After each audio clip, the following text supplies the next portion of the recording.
Алоха, приятели! Ето ме отново. Днес ще коментирам признаците, по които можете да познаете дали тя има интерес към вас. Ако за първи път ме посещавате, моля натиснете червения бутон "Абонирай се", за да може да виждате повече от мен за в бъдеще. Един от първите и сигурни знаци, че тя се пада по теб, са нейните приятели. Какво имам предвид? По принцип, момичетата желаят да запознаят приятелите с даденото момче, когато искат да чуят какво мислят те за него. Ако тя започне да си води приятелите на срещите, не се дразни. Имаш две много важни задачи, които трябва да изпълниш. Едната е да следиш дали те знаят всичко за теб предварително. Ако те знаят много неща преди да сте се запознали, това означава, че тя говори много за теб. А другата важна задача, която трябва да изпълниш, е да оставиш много добро впечатление от нейните приятели, защото след време те ще оценяват дали ти си подходящ за нея. Разбира се, тези задачи трябва да ги изпълниш, когато искаш вашата връзка да има някакъв прогрес. Ако сте гледали преди ми видеоклип, ще видите, че тук нещата са подобни. С други думи казано, примерно ако сте в група и тя има интерес към теб, тя ще скъси дистанцията между вас двамата, за да почнете да си говорите. Затова, ако видиш, че тя скъсява дистанцията, по-добре е да заговори първи като един кавалер. В допълнение към този признак ще добавя и кръстосаните крака. Момичетата, когато като цяло, едно момиче, когато е застанало в поза тип ножица, т.е. се е кръстосала краката, това може да говори следните неща. Първо, може да означава, че тя има намерение да остане. Второ, може да означава, че достъпът не е разрешен. Или може да означава, че те харесва и иска да привлече вниманието ти към себе си. Но тук трябва да спомена и факта, че са проведени много изследвания, според които става ясно, че когато един човек не е уверен в себе си, е склонен да застане в поза тип ножица, т.е. да кръстоса своите крака. Също така, когато едно момиче има интерес към дадено момче, тя е склонна да накланя главата си, ето е така примерно, лекичко, съвсем така лекичко.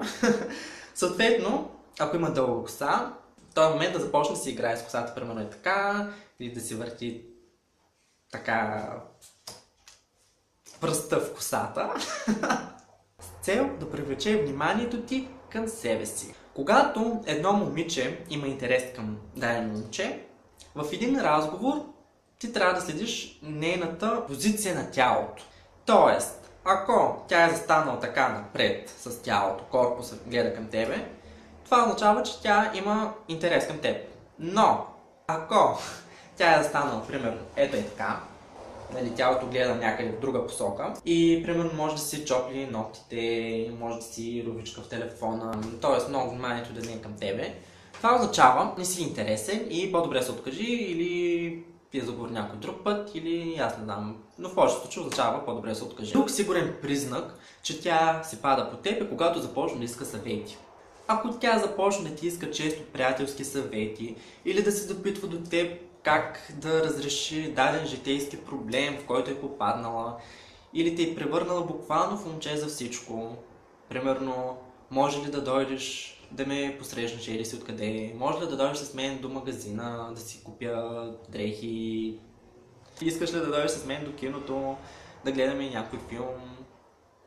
Същевременно тя ще покаже, че те уважава и че твоето мнение е наистина важно за нея. Друг важен момент, който трябва да следиш, е нейното облекло. По принцип, момичетата обичат да се гласят, защото по този начин те искат да привличат вниманието към себе си, за да бъдат забелязвани, за да бъдат повече харесвани или с цел да дразнят други момичета, че те изглеждат по-добре. Но, когато стане въпрос за среща, т.е. когато те са наясно, че отиват на среща с някой, когото наистина харесват, те ще се постараят да изглеждат зашеметяващи. Затова по-добре направи комплимент, за да направиш добро впечатление. Физическият контакт е друг важен признак, който трябва да наблюдаваш. Ако тя започне да те докосва, да търси някаква близост до теб непрекъснато и особено в разговор, това означава, че тя не си изгубила ума по тебе. Ще го обясня това по обратния начин. Когато едно момиче не харесва някого, тя ще се опитва да спазва максимална дистанция, ще го избягва. Затова, ако тя започва често да те пипа, дали то е било по ръката, по рамото, да те прегръща за щяло и не щяло, да си играе нещо тук с така с пръстите, това означава, че тя наистина е хлътнала по теб. Контактът с очи при момичетата е малко по-различен, отколкото при момчетата. Момчетата по-скоро зяпат, доколкото момичетата поглеждат съвсем за кратко, за част от секундата и веднага се връзват погледа. Ако забележиш, че някой момиче те е погледнал веднъж, това може да означава нищо. За да е валидно това правило, тя трябва да те погледнала няколко пъти. Друга характерна черта на момичетата, когато хареса дадено момче, е, че те му пазят гърба. По принцип, жените обичат да пазят това, за което наистина им пука.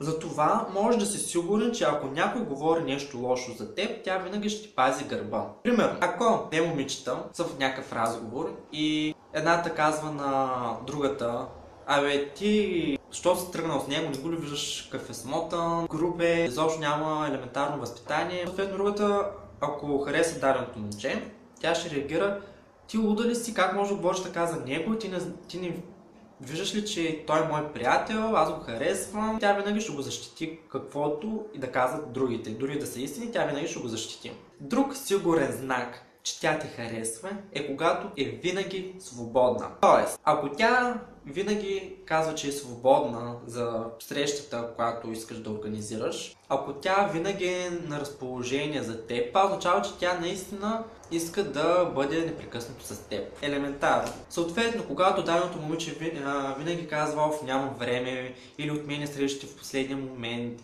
или си намира винаги някакво оправдание да не излезе с теб, то по-добре се откажи да я сваляш, защото загубена кауза. Наистина. И последно нещо, което според мен е важно. Ако в разговор тя винаги си оправя косата, дрехите, това означава, че тя е малко притеснена и иска да изглежда наистина добре, съответно по-добре, за да успокоиш и направи комплимент. По този начин тя ще се отпусне и няма да бъде толкова нервна и ще отделя повече внимание към теб. Сега това е всичко, приятели. Ако ви е харесало, очаквайте ми другата седмица и успешен ден! Чао!